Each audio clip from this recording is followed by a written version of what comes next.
1 മുതൽ 9ാം ക്ലാസ് വരെയും ഓരം ചേർന്ന് നടന്നിരുന്ന ഒരു പ്രിയപ്പെട്ട കൂട്ടുകാരി അമല. അവളുടെ ഓർമ്മകളിൽ ഹൃദ്യമായൊരു വേപ്പിലക്കട്ടിയുടെ രുചിയും മണവും കൂടിയുണ്ട്.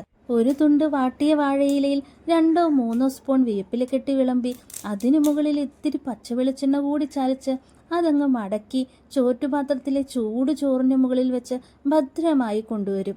ആ പൊതിയഴിക്കുന്നതും അതിലെ 3/4 പങ്ക് കഴിക്കുന്നതും ഞാൻ തന്നെയാണ്.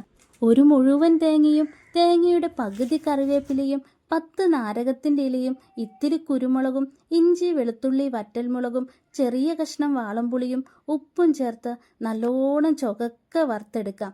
അതങ്ങ് കിടന്ന് മൂത്ത് നല്ല കാപ്പിക്കുരുവിൻ്റെ നിറമായി കഴിഞ്ഞാൽ ഒരു നുള്ളു കായപ്പൊടിയും കൂടി ചേർത്ത് കൊടുക്കാം. ഇനി ആ ചുവന്നു വന്ന കൂട്ടെല്ലാം കൂടി ചെറിയ തരിതരിപ്പായി പൊടിച്ച് ഒരു ചില്ലുഭരണിയിലിട്ട് അടുക്കള ജനലിലേക്ക് വെച്ചോളൂ. ദിവസങ്ങളോളം കേടുകൂടാതെ ഇരുന്നോളും.